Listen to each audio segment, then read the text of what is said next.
I am the preconception peer education program president at the University of Delaware, and basically our primary goal is to improve prenatal development in children and improve life choices of women across the state of Delaware.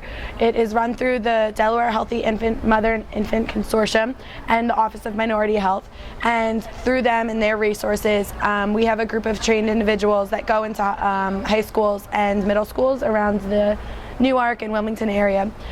And what we find, a lot of the low income or the individuals that are from like the eastern side of Wilmington, or those that don't have a college experience, or their parents don't have a college experience, don't know about the resources that they have available to them about reproductive health. And it's really important to stress those resources to them so that in the event that they do want to have a child, they're prepared and their child's going to have the best outcome. I studied abroad in Moshi, Tanzania, and it was amazing. We would go 1 to 2 hours out each day from Moshi into certain areas that don't have access to healthcare unless we were to have gone. And so in these mobile clinics, we would see a variety of different health conditions, but a lot of them were infertility for women.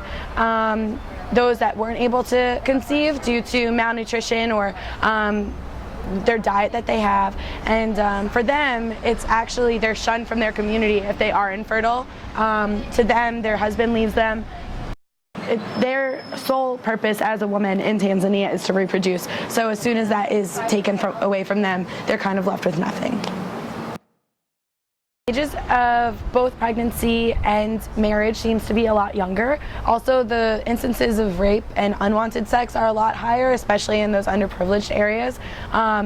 There's also what was really interesting to me is there's what's called witchcraft, and a lot of the doctors there, or they call themselves doctors, think that they know that like there's these certain like magical ways that are gonna help heal someone. So for instance, if a father does something bad or committed a felony or has even like high blood pressure, this witchcraft doctor would tell the father to rape his daughter, and that would alleviate him and that he wouldn't have high blood pressure anymore. So there's a lot of false myths that are around in Tanzania, and people don't really know the true answer as to what reproductive health is. It's really sad. What I found is the sole thing to do is education, and it can't just be in brochures or posters or flyers, because especially globally, people, the literacy rate is so low that they might not even be able to read these things. That's why it's so important to do that outreach, like driving the 1 to 2 hours to actually go speak to these people and make sure that they understand exactly what these predicaments are. Otherwise, there's no way that you're going to solve this problem of that and poverty in itself. Thank you so much. That was awesome.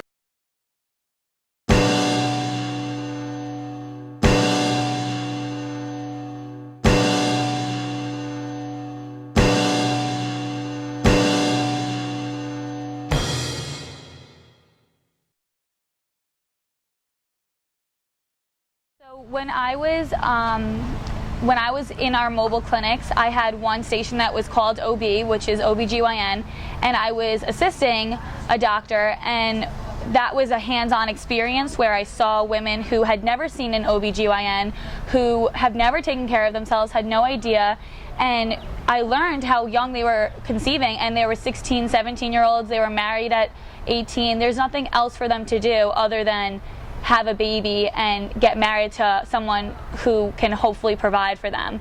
They have 4 kids by the age of 25 years old because they just have no form of contraception, and there's no education for like birth control or condoms or anything like that. In one of the clinics that I was working at, there was a 15-year-old girl who came in, and she had just found out she was pregnant. And she wanted to get pregnant. She's been waiting to get pregnant with her husband, and she was 15 years old. But the sad part is that there's not a lot of medical options for them. And hospitals in the towns, there's not enough room. So the pregnant women that come can end up just sitting on the floor and waiting for medical attention. And being pregnant, that's not a good environment for you to be in.